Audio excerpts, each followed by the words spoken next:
Volto a estar consigo para partilhar a mensagem de Deus que extraímos da palavra do Senhor, através da Bíblia.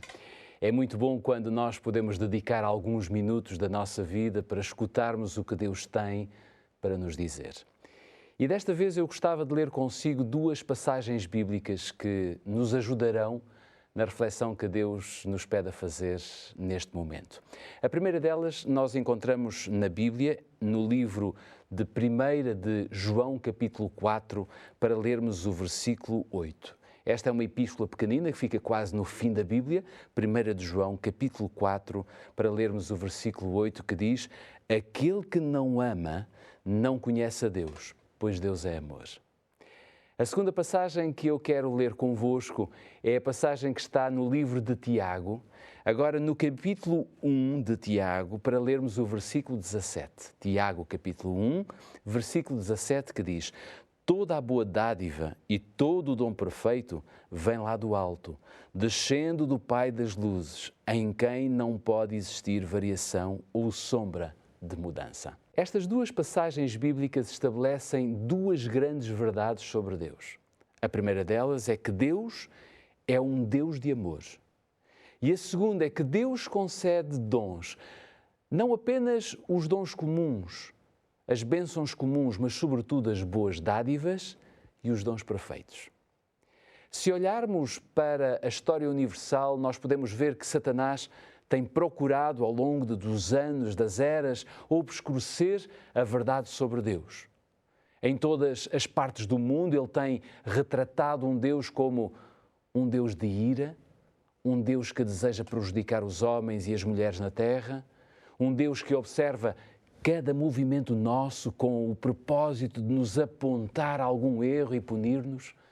Satanás tem retratado Deus como tendo mais interesse em usar de justiça do que propriamente de misericórdia.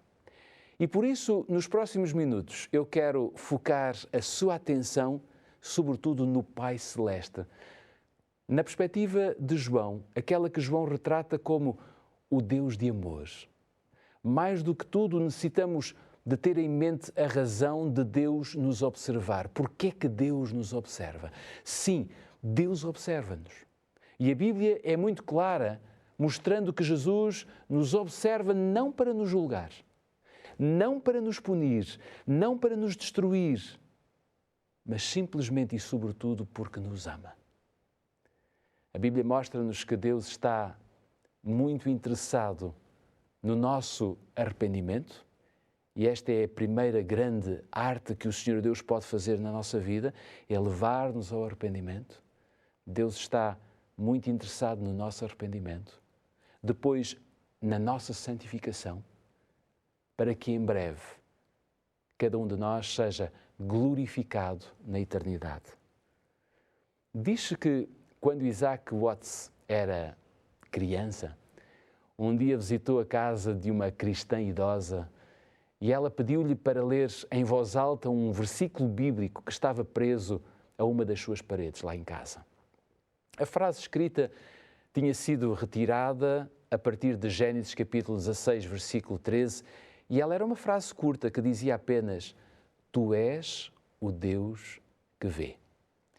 Diz o relato que depois que Isaac Watts leu aquela frase, aquele verso, a senhora idosa disse-lhe: quando fores mais velho, muitos dirão que Deus está sempre a vigiar-te para ver quando é que fazes algo errado com o propósito de te punir.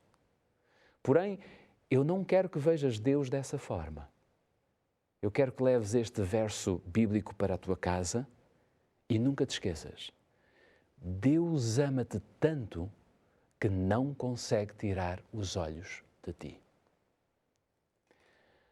Há poucas semanas atrás eu estive no quarto do hospital onde se encontra a Cleide. Esta senhora é uma irmã que veio do Brasil para Portugal há mais de 20 anos e que durante estes anos cultuou numa das igrejas adventistas em Lisboa. Hoje ela apresenta um quadro clínico extremamente reservado e pediu-nos se nós podíamos administrar a unção. Na cerimónia que realizámos, uma cerimónia muito simples, no quarto do hospital onde ela se encontra, uma das certezas que eu deixei a esta nossa irmã é aquela que nós encontramos claramente em Isaías capítulo 49, versículo 15. Ainda que uma mãe se esqueça de um filho que amamenta, eu não consigo me esquecer de ti. Prezados amigos, Deus é um Deus de amor, que em primeiro lugar tem um prazer enorme em oferecer a sua misericórdia como auxílio e libertação. Vejam o que Jesus afirmou no Sermão da Montanha e nós podemos ir a Mateus capítulo 7 para lermos aquilo que o Senhor Deus disse, Jesus, no seu Sermão da Montanha, quando ele diz no versículo 11, ora, se vós que sois maus, sabeis dar boas dádivas aos vossos filhos, quanto mais vosso Pai que está nos céus dará boas coisas aos que lhe pedirem. Esta é uma comparação fantástica e extraordinária que Jesus fez. Como é fácil nós nos podermos identificar com ela. Qual é o pai que não gosta de presentear os seus filhos? Qual é o pai? Não há. Mesmo quando os nossos filhos se tornam adultos, o nosso coração salta de alegria ao vermos os nossos filhos rasgarem o papel de embrulho para receberem o presente que nós preparamos. E por isso eu posso dizer com toda a segurança, todos nós gostamos de receber, é verdade. Mas os pais gostam muito mais de presentear os filhos do que propriamente receber. E usando esta feliz experiência como base, Jesus prosseguiu dizendo, se vocês sendo maus sabem dar coisas boas aos vossos filhos, quanto mais vosso Pai que está nos céus dará boas coisas aos que lhe pedirem. Deus é um doador por excelência. Tudo aquilo que nós possuímos, quer seja muito ou pouco, não importa. Nós temos e recebemos de Deus. O apóstolo Paulo escreveu, a dado momento, no livro de Timóteo, na segunda epístola de Timóteo, nada trouxemos para o mundo. E Davi declarou, ao Senhor pertence a terra e tudo que nela se contém. Portanto, tudo aquilo que nós somos, tudo aquilo que nós temos, é proveniente do Deus de amor que tão bondosamente tem olhado para nós e por nós. Certa vez, uma menina virou-se para o seu amigo mais velho e disse-lhe claramente, olha, vou comprar um par de chinelos para o meu pai e vou oferecer-lhe no seu aniversário. O seu amigo ficou assim um pouco sem saber, ao olhar, e vai daí e pergunta-lhe, onde é que vais arranjar dinheiro? E com os olhos bem abertos, cheios de alegria, com um grande sorriso nos lábios, a menina respondeu, é com o dinheiro que o meu pai me dá. É assim connosco, prezados amigos. Tudo aquilo que nós temos, tudo aquilo que nós podemos partilhar com os outros, vem do nosso Deus de amor. Certa vez li no livro Conselhos sobre Mordomia uma frase extraordinária, uma frase sobre Deus que dizia, Deus enche-nos de benefícios seus. Somos-lhe devedores do alimento que comemos, da água que bebemos, da roupa que vestimos, do ar que respiramos. Deus é um generoso benfeitor e um preservador. Mas o versículo de Tiago que lemos no início dizia que Deus não dá apenas bênçãos a todos. E nós sabemos que isto é uma realidade. Há bênçãos que caem sobre todos. Mas à sua igreja, eu diria, à sua família nesta terra, Ele presenteia com boas dádivas e com dons perfeitos. E nós podíamos fazer aqui uma lista dessas dádivas, porque elas são mesmo muitas. Mas permitam-me mencionar duas delas que eu acho bastante interessantes e fundamentais. Foram duas dádivas concedidas lá no Éden, quando Adão e Eva iniciaram o seu percurso nesta terra. A primeira dádiva é o sábado, a segunda dádiva, o casamento. E sobre o casamento, como uma dádiva, nós podemos afirmar que, como todas as outras boas dádivas de Deus confiadas à humanidade, O casamento tem sido pervertido pelo pecado, mas é propósito de Deus restaurá-lo na sua pureza e na sua beleza. E apesar de ser algo sagrado e que a sociedade desconfigurou, perverteu, fez com que o casamento fosse algo descartável, Deus não se cansa de continuar a restaurá-lo na sua pureza e na sua beleza. Que Deus extraordinário! E sobre o sábado nós podíamos passar todo este tempo a mostrar como o sábado é uma das maiores dádivas de Deus à humanidade. Sobre o sábado eu posso dizer apenas uma frase, que ela é extraordinária. O sábado foi uma dádiva que Deus ofereceu a toda a posteridade de Adão. De tal forma que ainda hoje aqueles que guardam o sábado, aqueles que olham para este dia como o verdadeiro dia do Senhor, não recebem simples bênçãos, recebem dádivas e dons perfeitos. Extraordinário o amor de Deus para com todos nós, pecadores. Por isso, todo o crente que compreende e aceita as muitas dimensões espirituais da verdade do sábado receberá com alegria esta dádiva semanal como um presente de amor do Criador e Redentor da família humana. Quando nós compreendemos o valor desta dádiva, nós conseguimos entender que as horas sagradas deste dia, o sábado, são uma oportunidade inestimável para nós conhecermos melhor a vida eterna. Sabe o que é a vida eterna? Falamos muito do céu, como a morada para a vida eterna. Mas neste mundo, nós podemos e devemos viver a vida eterna. Veja como o próprio evangelista João descreve o que é a vida eterna. Quando nós vamos à passagem de São João capítulo 13, ou melhor, capítulo 17, versículo 3, São João capítulo 17, versículo 3 diz: "E a vida eterna é esta, que te conheçam a ti como o único Deus verdadeiro e a Jesus Cristo, a quem enviaste." É muito curioso ver que o sábado e até o casamento, estas duas dádivas dadas a Adão e Eva lá no Éden, que se perpetuam até nós e vão ficar connosco para sempre, dão-nos a conhecer a dimensão do amor de Deus. Em todas as considerações que nós podemos fazer das dádivas de Deus, eu creio que aquela que revela melhor a dimensão infinita do amor do Pai está escrita em São João capítulo 3, versículo 16, uma passagem subejamente conhecida de muitos de nós, que diz: "Deus amou o mundo de tal maneira que deu o seu Filho unigênito, para que tudo aquele que nele crê não pereça, mas tenha a vida eterna."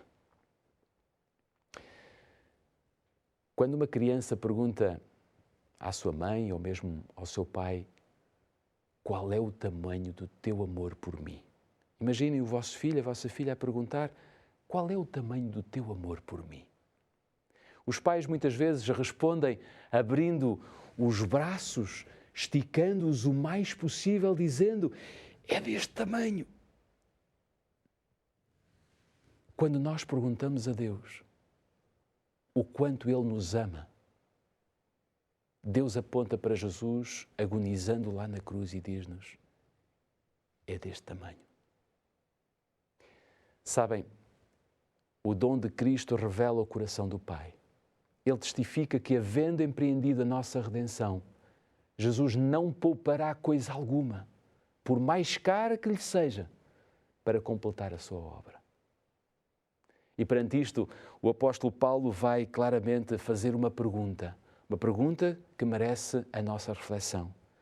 Aquele que não poupou a seu próprio Filho antes, por todos nós o entregou, porventura não nos dará graciosamente com ele todas as coisas? Ellen White, uma escritora americana, fez uma das descrições mais impressionantes de Cristo na cruz. Após ela recontar o facto de que Jesus foi preso à meia-noite no Getsemane, foi arrastado de um lado para o outro, de um palácio até um tribunal, foi esquecido, foi açoitado, foi condenado. Ela vai escrever isto, ela vai dizer: "Com dor e espanto o céu contemplou a Cristo pendente da cruz. O sangue corria-lhe das feridas e fontes, tendo na testa o sangue misturado com suor.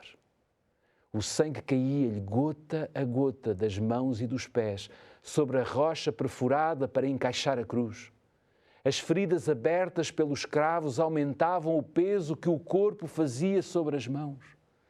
A sua difícil respiração tornava-se mais rápida e profunda à medida que a sua alma arquejava sob o fardo dos pecados do mundo. E ela termina este parágrafo dizendo: que cena para o universo celeste. Que cena para o universo celeste. Se nós juntarmos a esta expressão de amor as palavras do apóstolo Paulo em 2 Coríntios capítulo 5, versículo 21, nós podemos concluir que aquele que não conheceu o pecado, ele o fez pecado por nós, para que nele fôssemos feitos justiça de Deus. Cristo assumiu a nossa culpa e oferece-nos a sua justiça. É impossível vermos um Deus que ande atrás de nós para nos punir. É impossível nós vermos um Deus disposto a lançar-nos fora do que propriamente abrir os seus braços para nos redimir.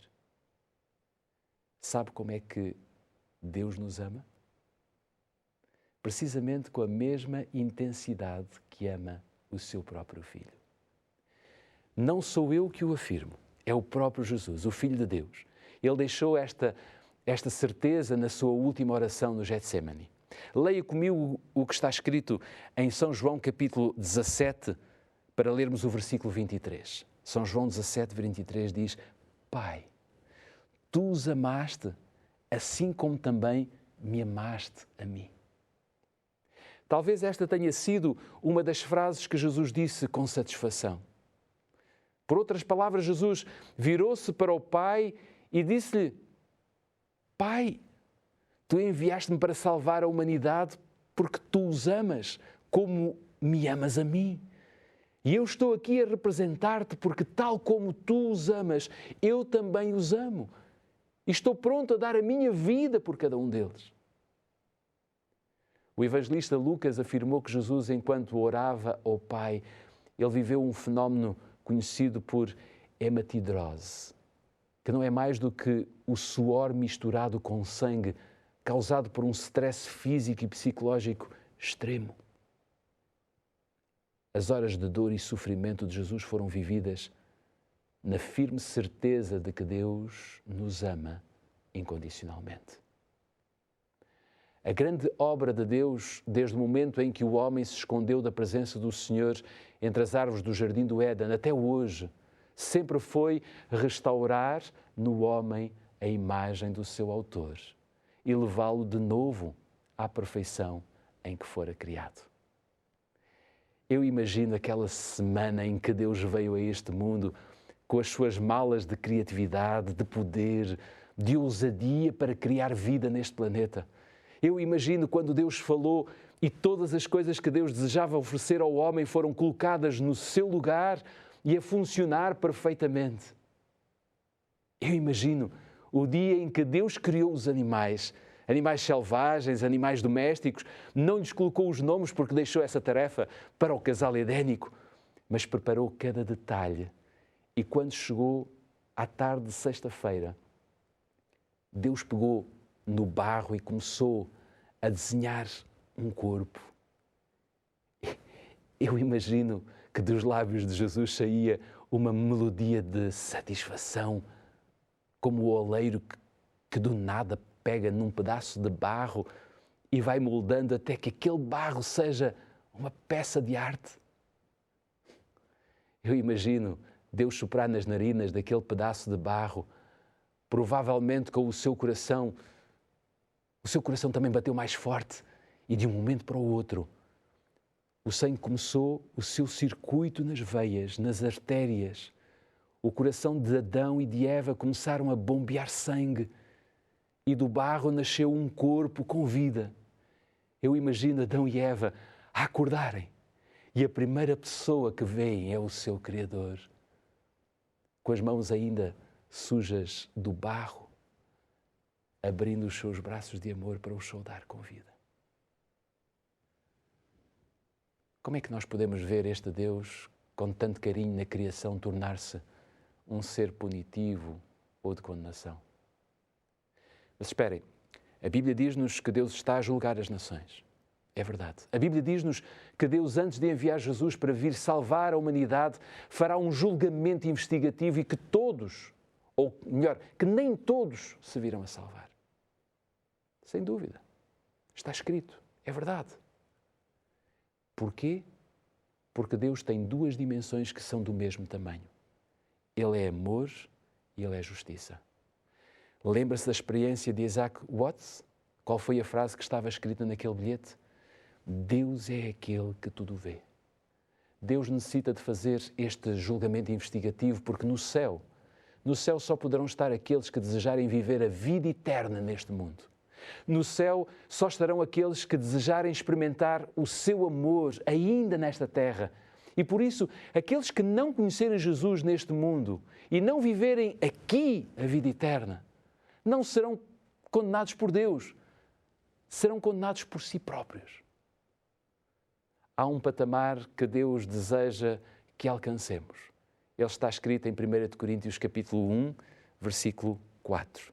Capítulo 1 de 1 Coríntios, versículo 4 a 7, diz: Paulo disse a esta igreja: dou sempre graças ao meu Deus a vosso respeito, a propósito da sua graça, que vos foi dada em Cristo Jesus, porque em tudo fostes enriquecidos nele, em toda a palavra e em todo o conhecimento, assim como o testemunho de Cristo tem sido confirmado em vós, de maneira que não vos falte nenhum dom, aguardando vós a revelação do nosso Senhor Jesus Cristo. Podemos ainda não estar neste patamar, mas este é o patamar que Deus deseja que nós estejamos. E tudo fará para que isto aconteça. No programa A Bíblia Aberta do primeiro trimestre deste ano de 2025, foi explorada a ideia do amor compassivo de Deus e o termo hebraico para compaixão é Ha'am, que deriva do termo hebreu Rechem, que significa útero. Foi desta forma que os académicos se aperceberam que a compaixão de Deus é como um amor uterino de mãe, exponencialmente maior do que qualquer compaixão humana, maior do que aquela que uma mãe sente pelo seu filho recém-nascido.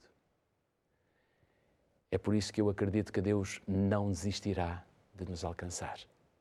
Nós estamos a poucas milhas de entrar na Cidade Santa, a Nova Jerusalém. Estamos a pouco tempo de alcançar a meta. Jesus não tardará em voltar e virá para vir buscar aqueles que vieram, ou melhor, que viveram, para saborear o seu infinito amor. Importa, pois, que neste tempo de graça, neste tempo de oportunidade que Deus está a dar a todos nós, saibamos aproveitar toda a boa dádiva de Deus e todo o dom perfeito que Ele concede aos que os buscam de coração.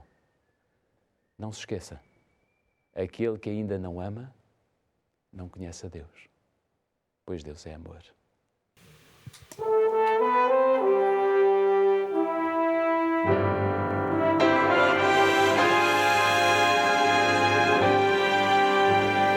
No trono do viver só existe lugar para lugar de quem governa todo o ser. No trono do viver só pode haver um Senhor. Se forem dois, um será amado e outro rejeitado. Vem, decide agora quem vai ocupar seu coração. Mas lembre, se ele não for o primeiro em seu coração, então já não é mais nada, não passa de uma ilusão. Mas se ele for o primeiro, o seu companheiro, motivo do seu existir, você vai viver, você vai sorrir, você vai vencer.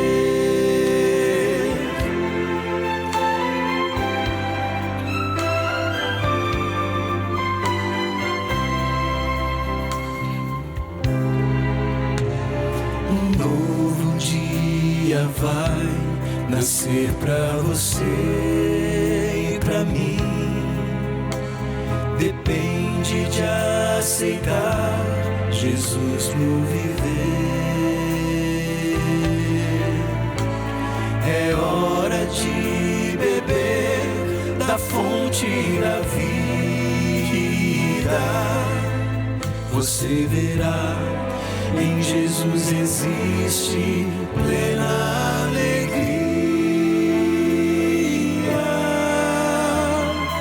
Vem, decide agora quem vai ocupar seu coração. Mas lembre, se ele não for o primeiro em seu coração,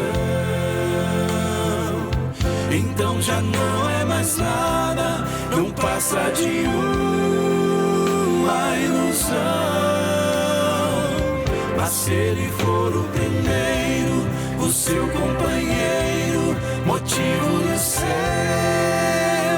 existir, você vai viver, você vai sorrir, você vai vencer.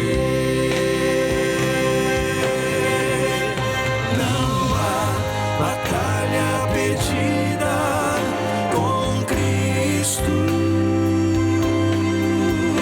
Ele mesmo triunfou lá na cruz. O sangue já provou que nos ama. Se o coração não for dele, não será de mais ninguém.